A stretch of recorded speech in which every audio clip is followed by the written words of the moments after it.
अद्भुत, अविश्वसनीय शक्तियां। यहीं पर आपको टाइम वोर्टेक्स का अनुभव हुआ था? हाँ, यहीं शुरू हुआ था। रहस्यमय तरीके से गायब होना। उन्हें बर्फ पर निशान मिले और वो निशान झील के बीच में जाकर खत्म हो गए थे। वो अचानक गायब हो गया। क्या ब्लैक होल्स सिर्फ ब्रह्मांड में ही नहीं बल्कि यहाँ पृथ्वी पर भी होते हैं? अगर हाँ, तो कहीं वो परग्रही जीवों के आने जाने का रास्ता तो नहीं? आखिर में वो स्पेस और टाइम के ताने बाने को ही नष्ट कर देता है और तब आती है भयानक तबाही।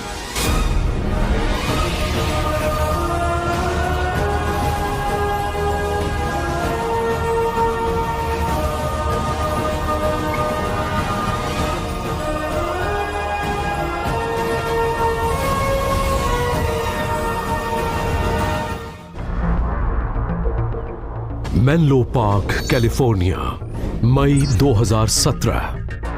स्लैक नेशनल एक्सेलरेटर लेबोरेटरी में काम कर रहे वैज्ञानिकों ने दुनिया के सबसे शक्तिशाली एक्सरे लेजर को एक परमाणु पर चलाया। वो ये देखना चाहते थे कि जब ढेर सारे इलेक्ट्रॉन्स वाले एक एटम पर एक हाई एनर्जी एक्सरे डाली जाती है तब क्या होता है। क्या उससे एटम के चारों तरफ घूम रहे इलेक्ट्रॉन्स अपनी कक्षा से दूर जाकर कुछ ऐसा नया बनाते हैं जिसमें बस कुछ ही इलेक्ट्रॉन्स हो। मगर ये सिस्टम ने उम्मीद से अलग बर्ताव किया। शुरुआत में योजना के मुताबिक प्रयोग चलता रहा। इलेक्ट्रॉन्स अपनी कक्षा से पिन बॉल्स की तरह निकल गए, लेकिन फिर 1 सेकंड के 10 लाख करोड़वें भाग में एक ऐसी शक्तिशाली फोर्स निकली जिसने उन इलेक्ट्रॉन्स को शून्य की तरफ खींच लिया और परमाणु में अचानक विस्फोट हो गया। उसने अचानक ही सारे इलेक्ट्रॉन्स को बाकी के परमाणु से दूर खींचना शुरू कर दिया, जिसकी उम्मीद किसी ने बिल्कुल भी नहीं की थी। इसके बाद सारे इलेक्ट्रॉन्स कंप्रेस हो गए और इस दौरान बाकी के इलेक्ट्रॉन्स को भी खींच लिया और देखते ही देखते वो एक ब्लैक होल लगने लगा। एक ब्लैक होल ब्रह्मांड का वो हिस्सा जिसमें बड़ा जबरदस्त ग्रेविटेशनल फील्ड होता है और उससे तो प्रकाश भी नहीं गुजर सकता। मूल रूप से एक बहुत ही छोटी जगह पर बहुत ज्यादा मैस जमा होता है। इसका मतलब ये है कि उसके आसपास एक बड़ी जबरदस्त ग्रेविटेशनल फील्ड बन जाती है जिससे रोशनी पार नहीं हो पाती, इसीलिए उसे ब्लैक होल कहते हैं। जब कोई ब्लैक होल के उस इक्वेशन से छेड़छाड़ करता है तब एक बड़ी ही अजीब सी घटना घटती है। उसके बाद उस ब्लैक होल के आसपास एक वोर्टेक्स बनता है, स्पेस टाइम का वोर्टेक्स। यहाँ भी हमें एक ऐसी ही चीज मिली जो एक ब्लैक होल जैसी थी, लेकिन वो ग्रेविटेशनल नहीं थी, वो थी इलेक्ट्रोमैग्नेटिक और वो लेजर बीम्स की शक्ति का इस्तेमाल कर रही थी। ऐसा कैसे हो सकता था? पता लगा कि आइंस्टाइन की थियरी में सिर्फ ग्रेविटी की ही बात नहीं थी। उन्होंने कहा था कि एनर्जी का कोई भी रूप एक जगह जमा होने पर ब्लैक होल बन सकता है। इस खोज के कई दशक बाद तक वैज्ञानिक यही मानते रहे कि ब्लैक होल सिर्फ बाहरी अंतरिक्ष में ही बनते हैं। सवाल यह है कि फिर उन्हें पृथ्वी की किसी प्रयोगशाला में कैसे बनाया जा सकता है? आमतौर पर जब भी किसी ब्लैक होल की बात आती है तो हम यही सोचते हैं कि किसी तारे में विस्फोट हुआ होगा जिसका मैस बहुत ज्यादा होगा, लेकिन इन नए प्रयोगों के बाद हमें पता लगा कि ब्लैक होल्स कई और तरीकों से भी बन सकते हैं, यहाँ तक कि इलेक्ट्रोमैग्नेटिक एनर्जी या हाई एनर्जी पल्सेस से किसी प्रयोगशाला में भी। इसका मतलब है कि ब्लैक होल्स कहीं भी हो सकते हैं। पृथ्वी पर भी कई ऐसी जगह हैं जिन्हें हम आज तक समझ नहीं पाए, लेकिन वहां के हालात ब्लैक होल जैसे ही हैं। तो क्या ये नहीं कहा जा सकता कि वो जगह भी ब्लैक होल्स ही हैं? अगर ये ब्लैक होल्स पृथ्वी पर भी हैं, तो क्या ये नहीं कहा जा सकता कि उनकी ही वजह से हजारों साल के दौरान वो अनोखी घटनाएं हुई हों? पृथ्वी पर ऐसी कई कहानियां हैं जिनमें कहा गया है कि लोग कुछ समय तक गायब रहे या ऐसी ऐसी जगहों पर इतनी तेजी से पहुंच गए जहां प्लेन या अपनी बोट से पहुंचने में भी उससे ज्यादा समय लगता। ऐसे में यही सवाल उठता है कि क्या ऐसी घटनाएं किसी ब्लैक होल के आसपास ही हो सकती हैं? शायद एक वोर्टेक्स खुलता है, शायद दूसरी दुनिया या डिमेंशंस में जाने वाला एक गलियारा बनता है जो हमारे आसपास ही होता है। एंशिएंट एस्ट्रोनॉट थ्योरिस्ट मानते हैं कि इंसानों के टाइम स्पेस पोर्टल्स में जिन अनोखी यात्राओं की बात हमारे दुनिया भर के प्राचीन लेखों में मिलती है वो इसी बात का सबूत है। ऐसी ही एक मिसाल मिलती है हिब्रू बाइबल के ओल्ड टेस्टामेंट में, जिसमें जिक्र है कि हजरत मूसा माउंट साइनाई पर गए थे। माउंट साइनाई पर एक बड़ी अनोखी घटना हुई। उस प्राचीन कहानी के मुताबिक जब प्रभु ने हजरत मूसा को आसमान में बुलाया तब एक बादल नीचे आया था और उसमें यह भी लिखा है कि उसी बादल में एक दरवाजा खुला और हजरत मूसा उसके अंदर चले गए। उसके बाद वो दरवाजा बंद हो गया। बाइबल के मुताबिक हजरत मूसा 40 दिन और 40 रातों तक उसके अंदर चलते रहे। ना कुछ खाया, ना पिया, ना ही सोए। पृथ्वी पर 40 दिन गुजर गए थे। तो हजरत मूसा के लिए आसमान में कितने दिन गुजरे होंगे? माउंट साइनाई पर बना वो दरवाजा क्या था? ऐसा लगता है कि वो बादल शायद एक तरह का वाहन था जिसमें एक खुला हुआ वोर्टेक्स था, और ऐसा लगता है कि वो पूरा पहाड़ ही उन फिजिकल नियमों से अलग था जिन्हें हम दरअसल मानते हैं। अगर हम सही समझ रहे हैं तो यही लगता है कि आसमान में जाने वाला वो दरवाजा असल में उस स्पेस की फैब्रिक में आया एक बदलाव था जिसे हम जानते हैं, और शायद टाइम में भी। हमारी आज की समझ के मुताबिक हमें अब फिर से ये समझना पड़ेगा कि बाइबल आखिर हमें क्या बता रही है। अगर हमारी पृथ्वी पर भी ब्लैक होल्स बन रहे हैं तो उनका क्या असर होता है? क्या वो ऐसे दरवाजे खोल देते हैं जिन्हें साधने के बाद हम समय और अंतराल में ज्यादा तेजी से आ जा सकते हैं? अगर हां, तो क्या परग्रही सदियों से उसका इस्तेमाल पृथ्वी पर आने जाने के लिए कर रहे हैं? शायद इससे जुड़े कुछ और सुराग हमें पत्थरों में बनने वाले बड़े ही शक्तिशाली वोर्टिसीज के प्राचीन ज्ञान की जांच से मिले। स्पेस 26 मार्च 2016। हिटोमी एक एक्सरे एस्ट्रोनॉमी सैटेलाइट को जापान एरोस्पेस एक्सप्लोरेशन एजेंसी ने सिर्फ 5 हफ्ते पहले लॉन्च किया था और वो बेकाबू होकर घूमने लगा। उसके ऊपर लगा एल्टीट्यूड कंट्रोल सिस्टम उसके घूमने की रफ्तार को कम नहीं कर पा रहा था, और कुछ घंटे बाद वो सैटेलाइट 10 टुकड़ों में बंट गया और अपनी कक्षा से नीचे आने लगा। उसकी जांच पड़ताल से पता लगा कि उसकी एक बड़ी वजह थी सैटेलाइट का स्टार ट्रैकर सिस्टम, जिसका काम था उसे सही दिशा में रखना। लेकिन जब भी सैटेलाइट एक हाई रेडिएशन वाले फील्ड से गुजरता उसमें खराबी आ जाती। उस फील्ड को साउथ अटलांटिक एनोमली कहते हैं। पृथ्वी की मैग्नेटिक फील्ड उसके गर्भ में काफी अंदर बनती है, और वो वहां बनती है पिघले हुए आयन और दूसरे तत्वों से, साथ ही थर्मल करंट्स जो गर्भ में होने वाले रेडियो एक्टिव डिके से बनते हैं। ये बड़ी अनोखी घटना है और हमें सतह पर एक बार मैग्नेट की मैग्नेटिक फील्ड जैसी दिखाई देती है। इसमें किसी तरह की कमी है जो काफी गहरी होती है, और जिस वजह से उस खास जगह पर पृथ्वी की मैग्नेटिक फील्ड का रिवर्सल होता है। इसे ही कहते हैं साउथ अटलांटिक एनोमली। उस इलाके से गुजरने वाले एस्ट्रोनॉट्स या सैटेलाइट्स कुछ समय के लिए रेडिएशन के उस जबरदस्त फील्ड का सामना करते हैं। साउथ अमेरिका और अटलांटिक ओशन के मैग्नेटोस्फीयर के बहुत बड़े हिस्से में बने इस साउथ अटलांटिक एनोमली की वजह से अंतरिक्ष यानों को काफी लंबे समय से परेशानी हो रही है। इसी वजह से इंटरनेशनल स्पेस स्टेशन को भी इस इलाके से गुजरते समय अतिरिक्त शील्डिंग की जरूरत पड़ती है, और इसी वजह से जब अंतरिक्ष यान रेडिएशन के जबरदस्त क्षेत्र से गुजरते हैं तब नासा के लैपटॉप्स खराब हो जाते हैं। जब भी हम साउथ अटलांटिक एनोमली से होकर गुजरते हैं बड़ी अनोखी घटनाएं होती हैं। बिजली चमकती है, इलेक्ट्रॉनिक्स उपकरण काम नहीं करते, और उस इलाके से गुजरने वाले अंतरिक्ष यान पर भी शील्ड लगानी पड़ती है। हालांकि वैज्ञानिक साउथ अटलांटिक एनोमली की फितरत को जानते हैं, फिर भी वो उसके असर को लेकर एक मत नहीं है, और अब ऐसे लोगों की संख्या बढ़ने लगी है जो ये मानते हैं कि उससे ऐसे वॉर्टेक्सेस भी बनते हैं जो समय और अंतराल को बदल सकते हैं। कुदरत ने ऐसे ऐसे मुहाने और दरवाजे बना रखे हैं जिनके बारे में हमें पता भी नहीं है, लेकिन वो ऐसी ही खास परिस्थितियों में खुल जाते हैं। अगर हम स्पेस टाइम के इस मैट्रिक को सीधे तौर पर इलेक्ट्रोमैग्नेटिक फील्ड्स के लिहाज से बदल दें तो ये मुमकिन है, जैसा कि खराब मौसम में जबरदस्त इलेक्ट्रोमैग्नेटिक फील्ड्स बनती हैं, और हो सकता है कि वो अपना इलेक्ट्रोडायनामिक ब्लैक होल या रोटेटिंग ब्लैक होल सॉल्यूशंस बना लें। कई एंशिएंट एस्ट्रोनॉट थ्योरिस्ट्स इस दावे को सही मानते हैं और कहते हैं कि हमारे पूर्वजों को इस बात की जानकारी थी और उन्होंने इस बात को पत्थरों से बनी कई संरचनाओं में दिखाया है पूरी दुनिया में।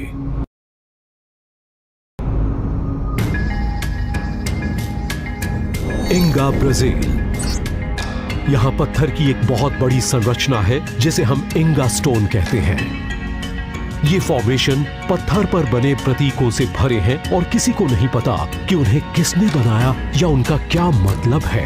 कुछ रिसर्चर्स ने उसे समझने का दावा किया और उनका कहना है कि उन्हें जिसने भी बनाया था उसे एस्ट्रोनॉमी और फिजिक्स की बड़ी उन्नत जानकारी थी।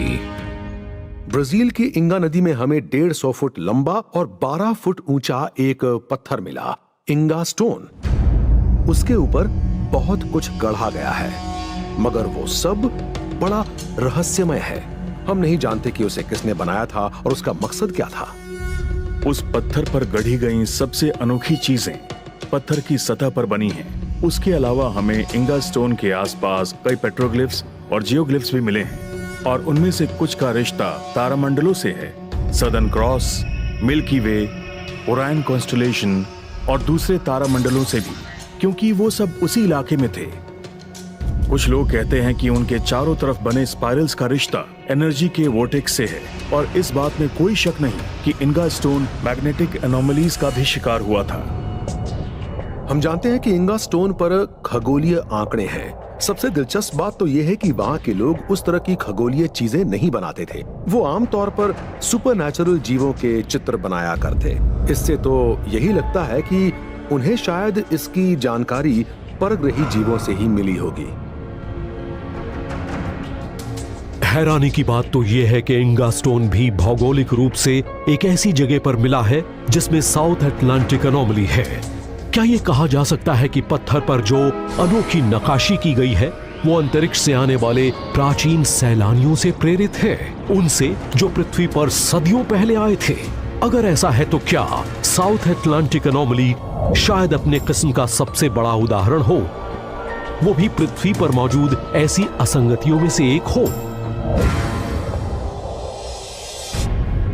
The Bermuda Triangle, the Devil's Sea, Easter Island, the Indus Valley, ये उन 12 त्रिकोणीय क्षेत्रों में से कुछ के नाम हैं जहां कुछ भी बड़े रहस्यमय तरीके से गायब हो जाता है और यहां बहुत ज्यादा ऊर्जा के अलावा कई और विचित्र घटनाएं होती हैं, और इन सभी को वाइल्ड वोर्टिसेस कहा जाता है।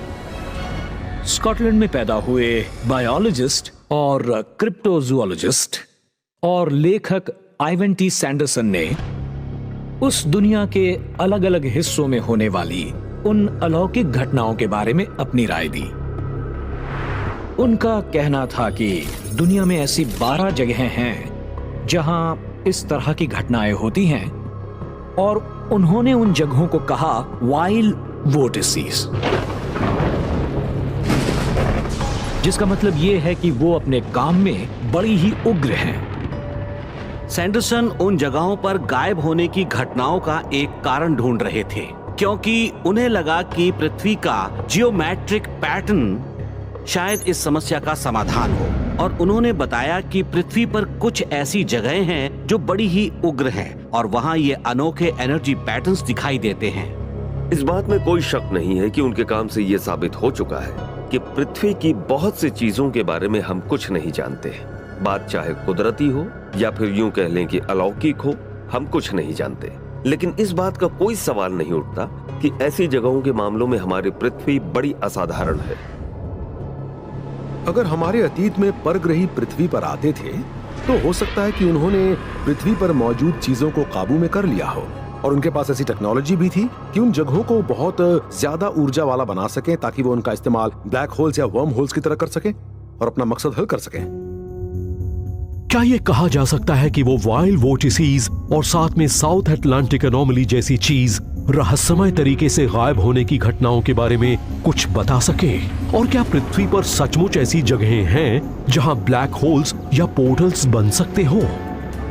ऐसे इलाके जहां इंसान बिना किसी चेतावनी के ही किसी और समय या अंतराल में पहुंच जाए। अगर आप किसी ब्लैक होल के तल को देखें तो ऐसा लगता है कि वो असल में स्पेस एंड टाइम में बना एक गड्ढा है जो कहीं और जाकर किसी चीज से मिलता है। और जब हम ब्लैक होल में आगे बढ़ते हैं तो वो एक दरवाजे या सुरंग की तरह हमें ब्रह्मांड के किसी एक हिस्से में या किसी और ब्रह्मांड में पहुंचाता है।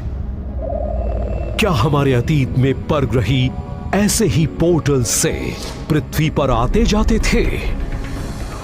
एंशिएंट एस्ट्रोनॉट थ्योरिस्ट कहते हैं कि हाँ, और वो मानते हैं कि इससे जुड़े कुछ और सुराग हमें उस जगह की जांच पड़ताल से मिल सकते हैं जहां हाल के दशकों में गायब होने की घटनाएं किसी और जगह से कहीं ज्यादा हुई हैं। The Bermuda triangle, fort Lauderdale, Florida, 5 December 1945। Navy के 5 एवेंजर टॉर्पीडो बॉम्बर्स, जिन्हें फ्लाइट 19 के नाम से जाना जाता था, एक ट्रेनिंग मिशन के लिए बर्म्यूडा ट्रायंगल के ऊपर गए। बिना किसी वजह के उन 5 बॉम्बर्स के उपकरणों में खराबी आ गई। उन्होंने एयर कंट्रोल से संपर्क किया और अपनी उस रहस्यमय समस्या के बारे में बताया। 5 प्लेन्स के कंपास ठीक से काम नहीं कर रहे थे, नहीं उनके वो दूर नेविगेशनल इंस्ट्रूमेंट्स ही काम कर रहे थे जिनसे वो रास्ता ढूंढ सकते थे। बड़ा जबरदस्त कंफ्यूजन था, उन्हें ये भी नहीं पता था कि वो कहां पर हैं। और तब उन्होंने भी वही किया जो पहले कई पायलट कर चुके थे, वो कई बार मुड़े और इस वजह से वो सारे पायलट बुरी तरह से कंफ्यूज हो गए। वो विमान रडार से गायब हो गए और उनकी आखिरी बातचीत में भी सिर्फ एक अजीब सी आवाज ही सुनाई दे रही थी। नेवी ने फौरन 2 सी प्लेन्स को उन लापता बॉम्बर्स की तलाश में भेजा, लेकिन 20 मिनट बाद वो दोनों सी प्लेन्स भी गायब हो गए। हैरानी की बात तो ये थी कि उनका कोई पुर्जा तक नहीं मिला, न कोई लाइफ जैकेट, न ही लाइफ राफ्ट्स। हालांकि हाल के वर्षों में यह दावा भी किया गया कि ग्रमन अवेंजर्स ने पता लगा लिया था कि फ्लाइट 19 के साथ क्या हुआ था, लेकिन सच तो यही है कि उस वक्त जो भी हुआ वो आज भी एक रहस्य ही है। फ्लाइट 19 का गायब होना भी उन घटनाओं में से एक था जिसमें इस इलाके में कई दूसरे विमान वगैरह गायब हो गए थे, और इस इलाके का नाम है बर्म्यूडा ट्रायंगल। बर्म्यूडा ट्रायंगल असल में फ्लोरिडा के समंदर तट के बहुत करीब है। उसके उत्तरी छोर पर है बर्म्यूडा टापू, वहां से वो आगे दक्षिणी फ्लोरिडा तक गया है और फिर बहामास तक। ये ऐसा इलाका है जहां एक जमाने से बड़ी अनोखी घटनाएं हो रही हैं। ये एक ऐसी बात है जिसकी शुरुआत क्रिस्टोफर कोलंबस के समय से ही हो गई थी। उन्होंने एक इलाके से गुजरते हुए देखा कि उनके कंपास ने अचानक काम करना बंद कर दिया, उस इलाके से जिसे आज हम बर्म्यूडा ट्रायंगल कहते हैं। और कंपास खराब होने के कुछ दिन बाद ही उन्होंने उसी इलाके में बड़ी रहस्यमय रोशनी भी देखी। मशहूर मैरी सेलेस्ट जहाज भी बर्म्यूडा ट्रायंगल में मिला था, लेकिन उसके क्रू का एक भी शख्स उसके ऊपर नहीं था और कोई उसके बारे में कुछ नहीं बता पाया। इन घटनाओं में सबसे हैरानी की बात तो ये है कि वो लोग कई गवाहों के सामने ही बिल्कुल गायब हो गए थे, वो भी उन हालात में जो नामुमकिन से लग रहे थे। ऐसा लग रहा था जैसे वो लोग सामने खड़े थे और फिर पलक झपकते ही वो इस दुनिया से ही गायब हो गए।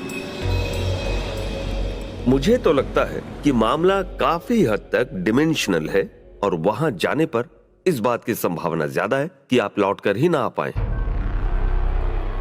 कई दशक तक वैज्ञानिक और रिसर्चर्स ये पता लगाने की कोशिश करते रहे कि वहां से इस तरह से लोगों के गायब होने की वजह क्या है, मगर वो ये जानकर बड़े हैरान थे कि वहां उपकरण भी खराब हो जाते हैं और कंपास भी मैग्नेटिक नॉर्थ की बजाय असली नॉर्थ दिखाने लगता है।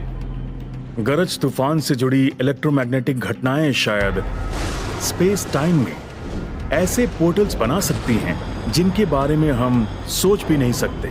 इसकी एक मिसाल तो ये है कि हम आज तक आसमान में कड़कने वाली बिजली को नहीं समझ पाए हैं। उस बिजली में लाखों वोल्ट्स होते हैं, मगर उतने वोल्टेज से बिजली जमीन से कुछ किलोमीटर ऊंचे किसी बादल से जमीन पर नहीं कूद सकती, ना ही एक दूसरे बादल पर कूद सकती है। मगर कुदरत ऐसा कर सकती है। अगर ऐसी कोई चीज बर्म्यूडा ट्रायंगल पर हो तो यहाँ उन ठंडी और गर्म करंट्स के टक्कर के बीच फिजिक्स के लिए चौंकाने वाली घटनाएं हो सकती हैं। हो सकता है कि बर्म्यूडा ट्रायंगल में मौजूद तूफान लाने वाले बादल, कड़कती बिजली और समंदर की उफनती लहरें उस तरह की अनोखी और अलौकिक घटनाओं की वजह हो। एंशिएंट एस्ट्रोनॉट थेरिस मानते हैं कि यह बात सही हो सकती है, और इस मामले में वो पायलट ब्रूस गर्नन की कहानी की तरफ इशारा करते हैं, जो इस बात की सबसे अच्छी मिसाल है कि ऐसी घटना हो सकती है। 4 दिसंबर 1970 को फ्लाइट 19 के गायब होने के करीब करीब 25 साल बाद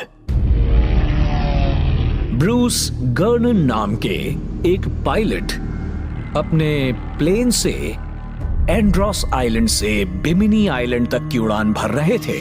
तभी उन्होंने एक बहुत ही अनोखी बात महसूस की।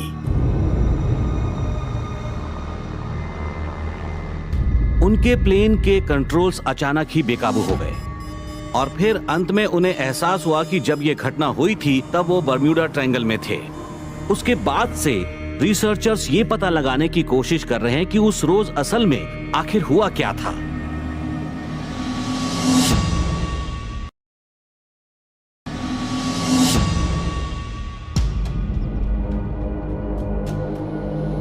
मार्च 2018 में एंशिएंट एस्ट्रोनॉट थेरिस्ट और लेखक डेविड चिल्ड्रेस खुद वेस्ट पाम बीच फ्लोरिडा के एयरफील्ड पर गए। वहां वो उस शख्स से रूबरू मिलना चाहते थे जिसने बर्म्यूडा ट्रायंगल की ताकत को बहुत करीब से देखा था और आज अपनी कहानी सुनाने के लिए जिंदा है। तो आज का हमारा प्लान क्या है? मैं एक बार फिर से उसी फ्लाइट की नकल करने वाला हूं जो मैंने 1970 में की थी। मैं आपको वो सब इस चार्ट पर दिखा सकता हूं। हम पाम बीच से सीधे पश्चिमी किनारे पर मौजूद एंड्रोस आइलैंड की तरफ जाएंगे। इस बार हम 1000 फुट की ऊंचाई पर उड़ेंगे। वहीं से मेरी 1970 की कहानी शुरू होती है। मैं इकलौता ऐसा जिंदा इंसान हूं जो उसके अंदर जाकर भी सही सलामत निकल आया, जिसे आज हम टाइम टनल वोर्टेक्स कहते हैं। आपने दोबारा कभी उस फ्लाइट की नकल की? नहीं, मैं उसके बाद दोबारा उसी फ्लाइट पाथ पर नहीं गया जिसमें वो घटना हुई थी, मगर आज मैं आपको वहीं ले जाना चाहता हूँ, उसी फ्लाइट पाथ पर। बर्म्यूडा ट्रायंगल में, मगर वो तो एक तरफा रास्ता नहीं है, है ना? नहीं सर, हम वापस आएंगे। ठीक है, मैं तैयार हूँ। नॉर्थ पाम बीच काउंटी एयरपोर्ट, जो वेस्ट पाम बीच फ्लोरिडा से करीब 30 किलोमीटर दूर है, वहां से लेखक और रिसर्चर डेविड चिल्ड्रेस और प्रोफेशनल पायलट ब्रूस गर्नन उसी रास्ते पर जाने वाले हैं जिस रास्ते पर गर्नन ने करीब 50 साल पहले उड़ान भरी थी। वो अटलांटिक ओशन के उस इलाके में गए थे जिसे हम बर्म्यूडा ट्रायंगल कहते हैं, और जिसके बारे में गर्नन का दावा है कि वहां समय में बड़ा जबरदस्त बदलाव आया था। अच्छा ब्रूस, आप 1970 में एंड्रोस की तरफ उड़ान भर रहे थे। उस वक्त आपके साथ फ्लाइट में कौन-कौन? मेरे डैड और मेरा बिजनेस पार्टनर उस रूटीन फ्लाइट में मेरे साथ थे, मगर मैंने उस जगह से उड़ान भरी थी और ऊंचाई की तरफ जा रहा था। तब मैं अभी की तरह करीब 1000 फुट की ऊंचाई पर था और मैं उस किनारे की तरफ बढ़ रहा था। उस तरफ। वही है? अच्छा, कह नहीं सकता, लेकिन बड़ा अजीब सा लग रहा है। यहाँ कुछ है भी नहीं। ये बहामा तट का बड़ा दूर दराज का इलाका है। ओह, ये क्या हुआ? आपने कुछ महसूस किया? हाँ, वही यही है। अच्छा, उसे देख सकते हो? मेरे ख्याल से अब हमें, क्या ये प्लेन बेकाबू हो रहा है? घबराने की बात नहीं है, एक रफ स्पॉट था, बस थोड़ा सा टर्बुलेंस था। टर्बुलेंस, ये अच्छा है ना? वाह, मुझे खुशी है कि हम लोग बिल्कुल सही सलामत हैं। हाँ, सही कहा। यही वो जगह है जहाँ मेरे साथ वो वाकया हुआ था। ओह, शायद ये एक चेतावनी है। अच्छा, क्या आपको लगा था कि उस रोज आपके साथ कुछ अजीब सा हो सकता है? नहीं, मुझे ऐसा कुछ भी नहीं लगा, मगर हाँ, मेरे सामने अचानक ही एक बड़ा अनोखा सा बादल उमड़ने लगा। वो मसूर के आकार का बादल था, मगर वो वहाँ घुमड़ रहा था। मुझे बड़ा अजीब सा लगा। जब मैं उसके करीब पहुंचा तब वो फैलने लगा था। उसके बाद मैं बादल के अंदर था। फिर मैं कुछ नहीं देख पाया। विजिबिलिटी करीब करीब 0 थी। बिजली कड़क रही थी, उसकी कौंध नजर आ रही थी, और हम जैसे जैसे आगे बढ़ रहे थे उसकी कौंध और तेज होती जा रही थी। अंधेरा छा गया। दिन में ही रात जैसे हालात थे। मेरे को पायलट मेरे डैड ने कहा, अब हमें वापस एंड्रोज चलना चाहिए। मैं उस बादल को पार करके नहीं जाना चाहता था, क्योंकि उससे मुझे डर लग रहा था। तब शायद अंजाम और बुरा होता। आपको लगा होगा कि अब वापस नहीं जा पाएंगे। मैंने डैड से कहा, रुक जाइए, अभी नहीं। तब जमीन की तरफ वापस लौटने की बजाय ब्रूस ने फैसला किया कि वो इस बादल को पार करेंगे जिसमें उनका विमान घिर गया है, और वो अपने रास्ते पर आगे बढ़ गए। लेकिन उस बादल से बाहर निकलने के बाद उन्हें एहसास हुआ कि हालात तो उससे कहीं बदतर थे जो वो सोच रहे थे। उनका विमान चारों तरफ से एक जबरदस्त तूफान से घिरा हुआ था और बाहर निकलने का कोई रास्ता नजर नहीं आ रहा था। मुझे तो लगा कि हम उस अनोखे तूफान में फंस गए हैं। तभी मेरी नजर एक बड़ी सी सुरंग पर पड़ी जो करीब 1.5 किलोमीटर चौड़ी और करीब 16 किलोमीटर लंबी थी। मैंने कहा, हम उसके अंदर से जा सकते हैं। डैड भी तैयार हो गए। मगर जैसे ही हम उस सुरंग के अंदर गए, एक बड़ी चौंकाने वाली बात हुई। हमारे सामने ही कई बादल उमड़ने लगे और वो काउंटर क्लॉकवाइज घूम रहे थे। मुझे लगा मैं हाइड्रोप्लेनिंग कर रहा हूँ। उस वक्त हम 0 ग्रेविटी में थे और वहाँ फ्लोट कर रहे थे, किसी तरह से आगे बढ़ रहे थे। जब मैं सुरंग के बाहर निकला और पलट कर देखा तो मेरी आंखों के सामने ही वो सुरंग नष्ट हो गई। रेडार कंट्रोलर एक बार फिर से लाइन पर आया और वो बहुत ही खुश लग रहा था। उसने कहा, मुझे मायामी बीच के ऊपर एक प्लेन दिख रहा है। तब मैंने अपनी घड़ी देखी और बोला, नहीं, वहां तक पहुंचने में मुझे अभी आधा घंटा और लगेगा। मैं अभी वहां से करीब 135 किलोमीटर दूर पूर्व में हूँ। मगर तभी नीचे देखा तो मुझे मायामी बीच नजर आया। मैंने करीब 160 किलोमीटर का सफर सिर्फ 3 मिनट में कर लिया। करीब 160 किलोमीटर सिर्फ 3 मिनट में? मतलब ब्रूस का विमान तब करीब 3000 किलोमीटर प्रति घंटा की रफ्तार से उड़ रहा होगा, तभी तो ये दूरी इतने कम समय में तय कर ली। उस वक्त एक छोटा सा विमान उस रफ्तार पर उड़ ही नहीं सकता था। मगर उस प्लेन पर सवार दूसरे लोगों को अपने आसपास कुहासा और धुंध के अलावा किसी और बात की भनक तक नहीं लगी थी। उन्हें कुछ पता नहीं लगा। नहीं, उन्होंने कोई अनोखी घटना नहीं देखी, मगर सबकी घड़ियां 20 मिनट पीछे चली गई थी। और मुझे लग रहा था कि मैं जो कुछ देख रहा हूँ वो वक्त का खेल है, बड़ा डरावना। और मेरे ख्याल से बर्म्यूडा ट्रायंगल का असली राज वही है। क्या ये कहा जा सकता है कि ब्रूस जिस सुरंग की बात कर रहे थे वो असल में एक इलेक्ट्रोमैग्नेटिक वोर्टेक्स हो, वो जो एक ब्लैक होल जैसा था और जहां समय और अंतराल दोनों बदल सकते हैं? एंशिएंट एस्ट्रोनॉट थेरिस्ट तो दावे से कहते हैं कि ऐसा ही था, और उनका मानना है कि इससे जुड़े कुछ और सुराग हमें गायब होने की उन प्राचीन घटनाओं से भी मिल सकते हैं जिनमें सिर्फ इंसान ही नहीं बल्कि पूरी सभ्यता ही गायब हो गई थी। Easter island.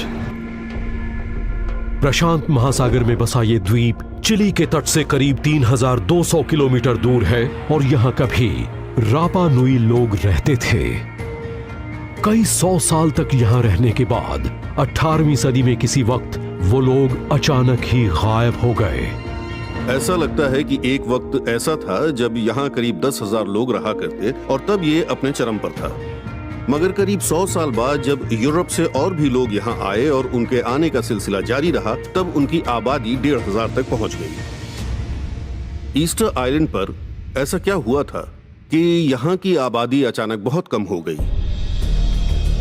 मुख्य धारा के इतिहासकार तो बड़े लंबे समय से रापा नुई लोगों के गायब होने की वजह पर बहस कर रहे हैं, लेकिन एंशिएंट एस्ट्रोनॉट थेरिस्ट के मुताबिक इसकी एक बड़ी वजह यह हो सकती है कि ईस्टर आइलैंड भी उन 12 जगहों में से एक पर बसा है जिन्हें क्रिप्टोजूओलॉजिस्ट आइवन टी सैंडरसन ने वाइल्ड वोर्टिसेस कहा था। ये पृथ्वी की वो जगहें हैं जहां अक्सर अजीबोगरीब इलेक्ट्रोमैग्नेटिक घटनाएं होती रहती हैं। हम जानते हैं कि दुनिया में कई ऐसी जगहें हैं जहां बहुत ज्यादा ऊर्जा है। Easter island, Mexico, Egypt, Indus valley, इनके अलावा एशिया में तिब्बत। दुनिया की ये वो जगहें हैं जहां लोगों ने मेगालिथिक स्ट्रक्चर्स भी बनाए थे। अब इसके बारे में क्या कह सकते हैं? इसके बारे में तो बस यही कहा जा सकता है कि दुनिया भर के हमारे पूर्वज किसी बड़ी ही उन्नत परग्रही सभ्यता के संपर्क में थे। रैपा नुई लोगों की परंपराएं भी बड़ी अनोखी थीं। उनकी पूरी सभ्यता इस विचार पर आधारित थी कि उनका जन्म किसी और से नहीं बल्कि बर्डमैन से हुआ है। तो वो क्या कहना चाहते थे? अगर आप रैपा नुई लोगों की इस सोच को देखें तो क्या ये नहीं कहा जा सकता कि उन्होंने जिन बर्डमैन की बात कही थी वो असल में परग्रही थे और ईस्टर आइलैंड पर जो कुछ भी हो रहा था उसमें उनकी भी भागीदारी थी? परग्रही जीवों के ग्रुप्स हमेशा से टेराफॉर्मिंग और जेनेटिक मटेरियल जमा करते रहे हैं हमारे ग्रह से करीब 27 करोड़ साल से। तो क्या ईस्टर आइलैंड भी यही था? एक जेनेटिक एक्सपेरिमेंट, और इसीलिए उन्हें वहां से हटा दिया गया।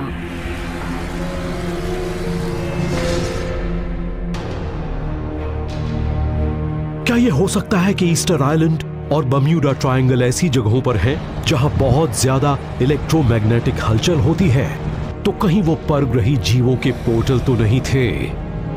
एक ऐसा रास्ता जिसके खुलने पर न सिर्फ परग्रही पृथ्वी पर आते थे बल्कि पृथ्वी के लोग भी उनकी दुनिया में चले जाते थे। एंशिएंट एस्ट्रोनॉट थेरिस के मुताबिक यही सच है। उनका कहना है कि ऐसी घटना शायद दुनिया के हर देश में होती है।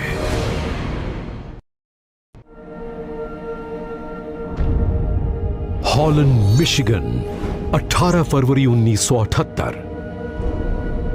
होप कॉलेज के एक छात्र स्टीवन कुबाकी ने अपने दोस्तों से कहा कि वो क्रॉस कंट्री स्कीइंग के लिए जा रहे हैं। जब रात होने पर भी स्टीवन नहीं लौटे तो उनके साथियों ने पुलिस से संपर्क किया और बहुत बड़े पैमाने पर उनकी तलाश होने लगी। 2 दिन बाद उन्हें स्टीवन का बैग और उनकी स्कीज मिली जो ग्रेट लेक्स के किनारे पर पड़ी थीं।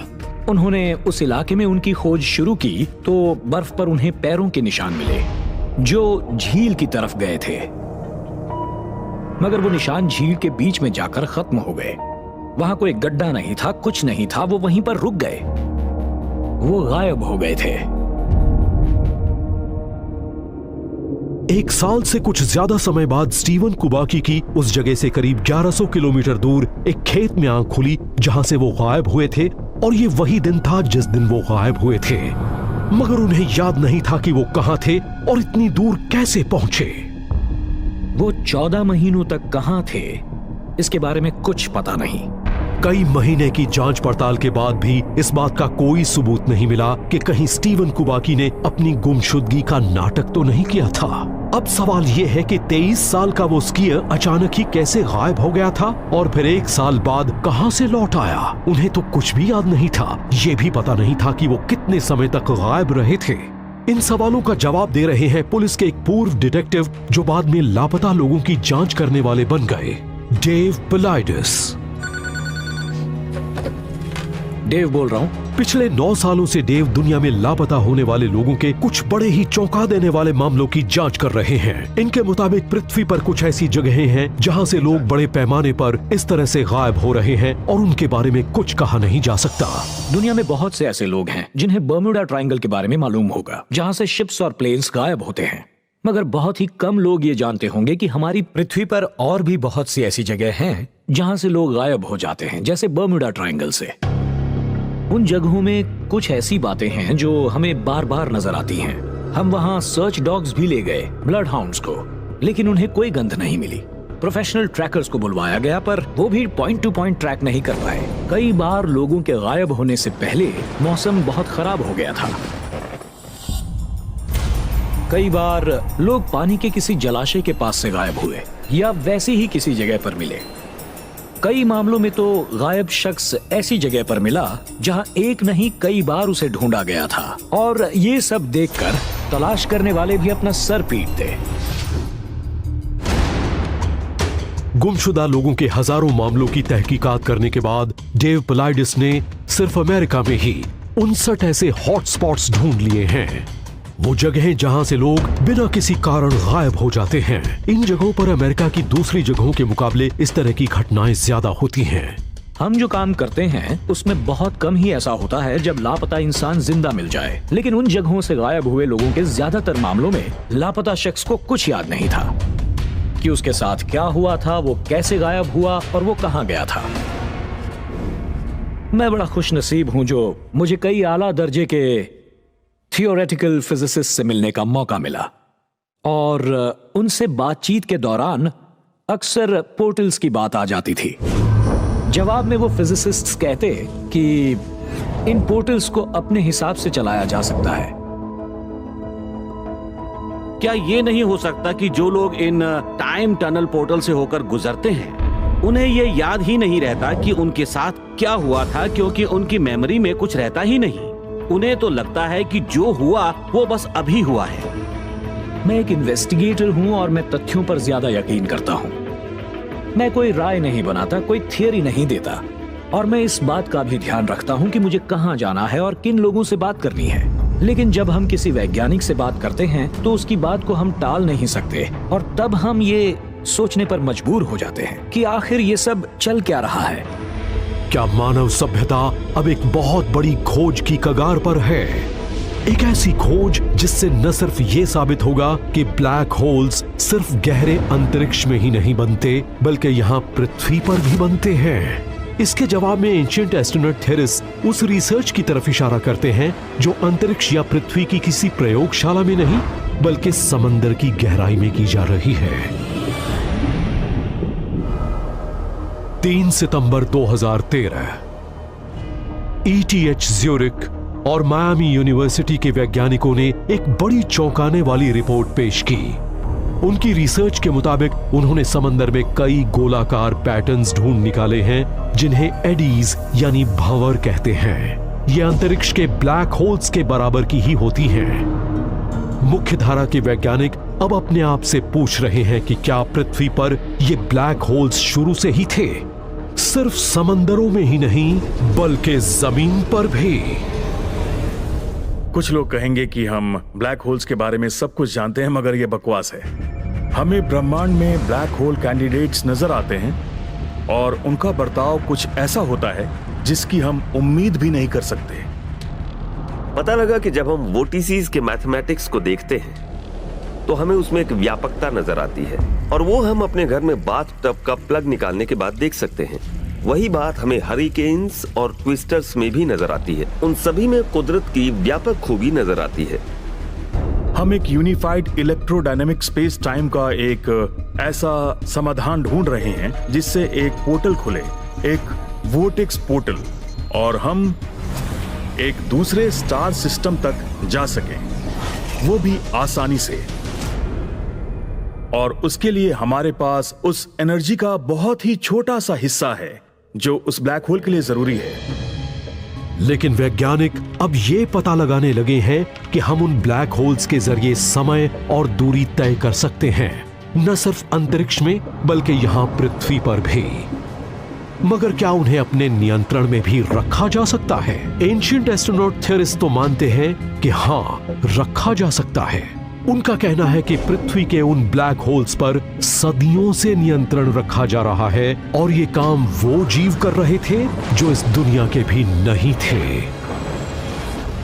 हमें ये सोचना होगा कि पृथ्वी पर इन वोर्टेक्स वाली जो जगहें हैं वो हमारे काम की हैं, और अगर परग्रही और दूसरे लोग इन वोर्टेक्स एरियाज को अपने हिसाब से चला सकते हैं तब तो हम भी चला सकते हैं। फिजिसिस्ट्स हमेशा से हमारे खूबसूरत और अनोखे ब्रह्मांड के बारे में बातें करते रहे हैं, मगर पृथ्वी भी कम अनोखी और खूबसूरत नहीं है। हो सकता है कि पृथ्वी के ये ब्लैक होल्स हमारे लिए ब्रह्मांड में जाने के रास्ते खोल दें। वैसे तो ये बात साइंस फिक्शन की लगती है, लेकिन सच कहें तो ये असल में साइंस फैक्ट और साइंस फिक्शन की सरहद है, और हम इन बातों से इनकार नहीं कर सकते। अब हमें पता लग चुका है कि पृथ्वी पर भी ब्लैक होल्स हैं। तो क्या अब हम इतिहास के उन सवालों के भी जवाब दे सकते हैं जिनके जवाब अभी तक हमें नहीं मिले? जो सवाल अचानक गायब होने वाली घटनाओं से ही नहीं जुड़े, बल्कि परग्रहियों के पृथ्वी पर आने से भी जुड़े हैं। एंशिएंट एस्ट्रोनॉट थेरिस के मुताबिक अब मानव सभ्यता एक सुनहरे भविष्य की तरफ बढ़ रही है, एक ऐसा भविष्य जिससे हमारा समय और अंतराल में सैर करने का सपना पूरा हो जाएगा और तब हम अपने प्राचीन पूर्वजों से संपर्क करके अपने अतीत के बारे में भी जान सकेंगे।